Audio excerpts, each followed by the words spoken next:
வணக்கம். இது Tamil dialogue 2.0. PR அக்காவை போட்டு பொலன்னு பொழந்துட்டு இருக்கிறாங்க முட்டுச்சந்தில் வச்சு. நம்ம நேற்றே அதை பற்றி பேசியிருந்தோம். இப்போ நிறைய பேர் அதை வந்து பேச ஆரம்பிச்சிட்டாங்க. ஸோ விஜேஎக்ஸும் வந்து அதை கேட்பாரா, கேட்கறதுக்கு வாய்ப்பு இருக்குது அப்படின்னு நினைக்கிறேன். இந்த முறை வந்து பெரிய பஞ்சாயத்தெல்லாம் கிடையாது, நீங்கள் ஜாலியாக என்டர்டெயின் பண்ணுங்க அப்படின்னு சொல்லிட்டு பிக் பாஸ் வந்து இந்த ஆடியோ ஆட்டம் என்ன அப்படின்னு சொல்லிட்டு டாஸ்க் வச்சா அதுலேயும் ஒரு பஞ்சாயத்தை இழுத்து விட்டுருக்குறாங்க இந்த பிஆர் அக்கா. அஜித் குமார், ஆக்டர் அஜித் இருக்கார்ல, அல்டிமேட் ஸ்டார், அவருடைய கேரக்டரில் இங்கே சிவகுமார் இருக்காங்க. இவங்க வந்து பார்த்திங்கன்னா தனலட்சுமி அப்படின்னு சொல்லிட்டு த்ரிஷா கேரக்டர், இந்த கில்லி அந்த கேரக்டரில் இருக்கிறாங்க. இப்போ ரெண்டு பேரும் பேசும்போது அவர் பர்ஃபார்ம் பண்ணிட்டு இருக்காரு. சிவகுமார் வந்து அவர் சொல்கிறாரு, இந்த மேடை உங்களுக்கு பெரிய மேடையாக அமைய வாழ்த்துக்கள் அப்படின்லாம் சொல்லிட்டு இருக்காரு. அதுக்கு நன்றின்றாங்க. உங்களோட நான் எப்போ சார் நடிப்பேன் அப்படின்லாம் கேட்குறாங்க. அதுக்கு அவர் கேரக்டர்லேருந்தே பதில் சொல்கிறாரு, த்ரிஷா அஜித்னா அவங்க ஆல்ரெடி நடிச்சிருக்கிறாங்கல்ல, எனக்கு தெரிஞ்சு நம்ம ஒரு 10 படம் நடிச்சிட்டோம் அப்படிங்கிறாரு. இல்லை சார், உங்களுக்கு வயசே ஆயிடுச்சு சார் அப்படின்றாங்க. அவர் திரும்பவும் சொல்கிறாரு, நம்ம ஒரு 10 படம் நடிச்சிட்டோமா அப்படின்னு, கேரக்டரில் இருமான்னு. ஆனால் இவங்க கேரக்டரில் இல்லாமல் திரும்பவும் சௌந்தர்யாவே பேசுகிறாங்க. அதில் உங்களுக்கு வயசே ஆயிடுச்சு சார், ஆனாலும் இன்னும் நீங்கள் நடிச்சுனுங்கிறீங்க சார். வயசே ஆயிடுச்சா, இன்னும் நடிச்சுனுங்கிறாராம். உங்களோட நான் எப்போ சார் நடிப்பேன்னு த்ரிஷா மேடமா கேட்பாங்க. இதில் இந்த உருட்டுகள்லாம் வெளியே உருட்டுறது என்னன்னா, அது சௌந்தர்யா பேசல, த்ரிஷா ரோலில் இருக்கிற சௌந்தர்யா பேசினாங்க. வேறு த்ரிஷா மேடம் வந்து நடிகலையா அஜித் சார் கூட. அவங்க வந்து இப்போ தான் புதுசாக கேட்கணுமா, உங்களோட எப்போ சார் நடிப்பேன் அப்படின்னு. என்ன உருட்டுறாங்க. இன்னும் சில பேர் பார்த்தீங்கன்னா மாட்டிக்கிட்டுமே அப்படின்னு. ஆமாம், உண்மையை தானே சொன்னாங்க, அவருக்கு வயசாயிடுச்சு தானே. அப்படியாப்பா, இன்னும் கொஞ்சம் சத்தமாக சொல்லு. இவங்க இந்த பிஆர் அக்கா, பிஆர் இருக்காங்களா வெளில, இங்கே ஓட்டு கேட்டது பத்தாதுன்னு ஃபஸ்ட்டு ஓவியாவை எடுத்துகிட்டு வந்தாங்க. இவங்க அனுப்பியிருப்பாங்க போல இருக்கு அழுகுற அந்த போஸ்ட்டை. அவங்களும் பிக் பாஸில் அழுதுருக்காங்கல்ல உடஞ்சி, அது சுச்சுவேஷனே வேறு. ஓவியா வந்து அப்போ சரியாக ப்ளே பண்ணாங்க. இங்கே ப்ளேவே பண்ணாமல் தற்கூரித்தனமாக இருந்துக்கிட்டு மற்றவங்க மேலே வன்மத்தை கொட்டிக்கிட்டு எப்போ தேவையோ அப்பெல்லாம் ஜாக்லினை கூப்பிட்டு முதுகில் குத்திட்டு இருக்கிற இந்த கேரக்டர். இவங்க வந்து மாட்டிக்கிட்டாங்கன்னா அழுவாங்க, தப்பு பண்ணி மாட்டிக்கிட்டாங்கன்னா. அது அவங்க பிக் பாஸ் ஃபாலோ பண்ணல பொழுது ஓவியா ஸ்டே ஸ்ட்ராங் அப்படின்னு சொன்னதுக்கு பார்த்தீங்கன்னா அதை எடுத்து போட்டு ஓவியா சப்போர்ட் பண்ணிட்டாங்க. இந்த பக்கம் வந்து தனலட்சுமி கேரக்டர் அப்படின்னு சொல்லிட்டு அந்த கேரக்டருக்கு ஏதோ போல் நடத்திருக்கிறாங்க. அதில் த்ரிஷா வந்து ஓட் போட்டுருக்குறாங்க அப்படின்னு சொல்லிட்டு. அவங்க கேரக்டர் வந்து இன்னொருத்தவங்க பண்ணுறாங்க ஒரு ஷோவில் அப்படின்னு சொன்னால் ஜாலியாக பண்ணுவாங்கல்ல, அப்படி பண்ணியிருப்பாங்களா, இல்லை பிஆர் வச்சு கூட பண்ணியிருப்பாங்க. இவங்க நம்ப முடியாது, ஏன்னா இது உருட்டுகள்ல இது வெளியே. இப்போ இவங்க உள்ளே பர்ஃபார்ம் பண்ணுறது கூட என்னங்க, அவர் க்ளீனாக போன சீசன் முடிஞ்சதுக்கப்புறமா ஒரு இன்டர்வியூ நடக்குது. அதில் விஷ்ணு சொல்கிறது, நீங்கள் நடிக்க தெரிஞ்சுங்க ஃபஸ்ட்டு, அப்புறம் உங்களுக்கு எதுவுமே தெரியாது அப்படின்னு சொல்லுங்கள், அடுத்து பிஆர் வச்சுருங்க, உங்களை உயர்த்தியும் மற்றவங்க எல்லாரும் டவுன் பண்ணியும் பேசினா போதும், ஈஸியாக ஜெயிச்சிடலாம் அப்படின்னு அப்போ சொல்லியிருப்பார். அதை தானே இந்த அக்கா இங்கே பர்ஃபார்ம் பண்ணிட்டுருக்குறாங்க. அப்பட்டமாக தெரியுது இல்லை, இன்னசென்ட் வேஷம் போடுறீங்க, இன்னசென்ட் வேஷம். இதில் பூரா பண்ணதெல்லாமே வந்து வன்மம் தான். வன்மத்தை கொட்டினது, முதுகில் குத்துறது, நாய் மாதிரி குலைச்சது, மார்க் பண்ணது. அந்த மார்க்கிங்லாம் நல்லாவே வருது, டான்ஸில் கூட வருது. ஜாக்லின் கூட ஒரு இடத்துல சொல்லியிருப்பாங்க, இந்த சௌந்தர்யா பண்ண எல்லா விஷயத்தையும் நான் பண்ணியிருந்தேன்னா அது என்னவா ப்ரொஜெக்ட் பண்ணியிருப்பாங்க அப்படின்னு. இவங்க பண்ணால் க்யூட்டா, ஆள் செட் பண்ணிட்டு க்யூட்டுன்னு கத்துனா க்யூட் ஆகிடுவாங்களா அவங்க? க்யூட்டுங்கிறது என்னது, வெறும் நிறமா?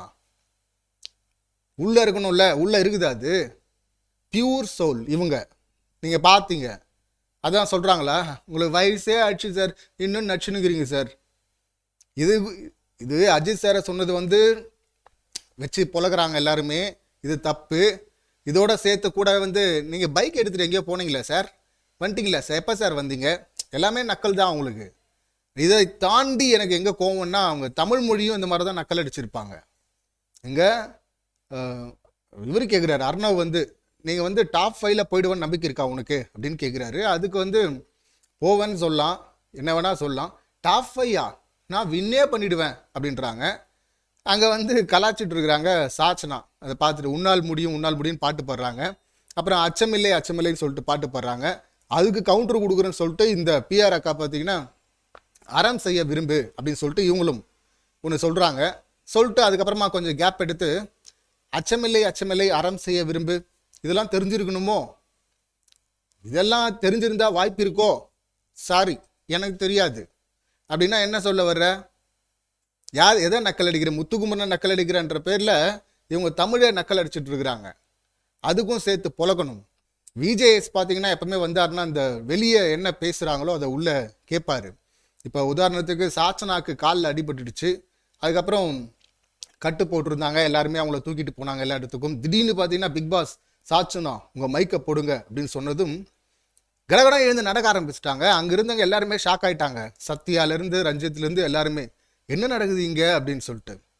ஸோ அந்த டவுட்டு வெளியவும் இருந்தது. அது எல்லாரும் பேசினதும் பார்த்தீங்கன்னா விஜேஎஸ் போயிட்டு அப்போ போய் கேட்டார், என்ன சாச்சுன்னா உங்களுக்கு சரியாயிடுச்சா அப்படின்னு சொல்லிட்டு.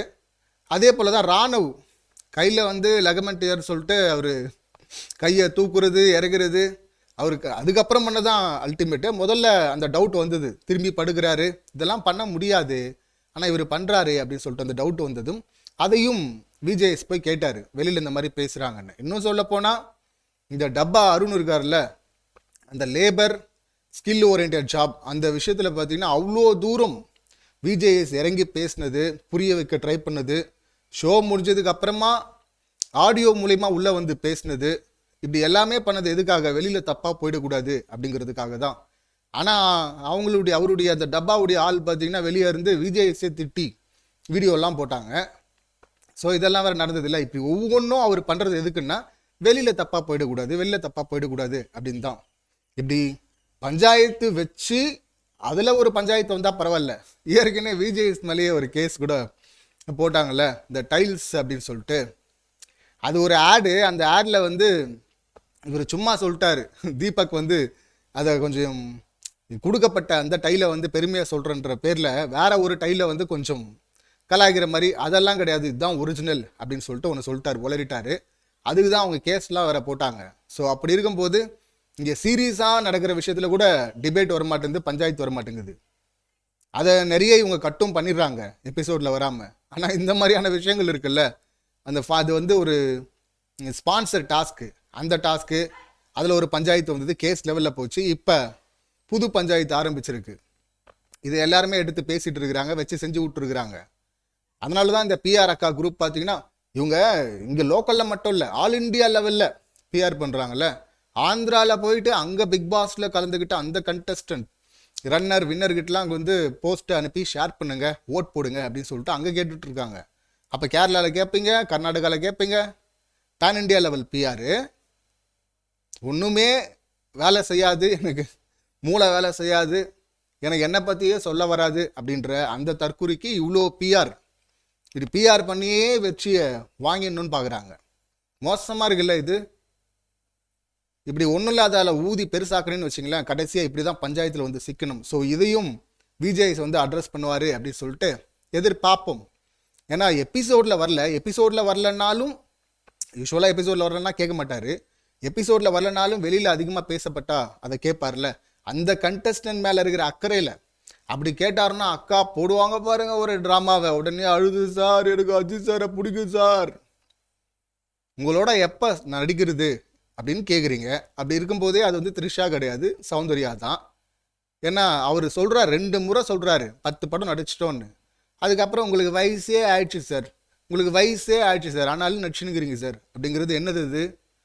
ஸோ விஜேஎஸ் வந்து புலக போகிறாரு அப்படின்னு நினைக்கிறேன். ஏன்னா புலந்தா தானே வந்து வெளியில் இவங்களுக்கு ஒரு டேமேஜ் கண்ட்ரோல் பண்ண முடியும். பண்ணுறாரா இல்லையா அப்படின்னு சொல்லிட்டு வெயிட் பண்ணி பார்க்கலாம். இந்த சம்பவங்களை நீங்கள் எப்படி பார்க்குறீங்க, உங்கள் கருத்து என்ன அப்படிங்கிறத கமெண்ட் பண்ணுங்கள். மீண்டும் அடுத்த வீடியோவில் சந்திக்கலாம். நன்றி, வணக்கம்.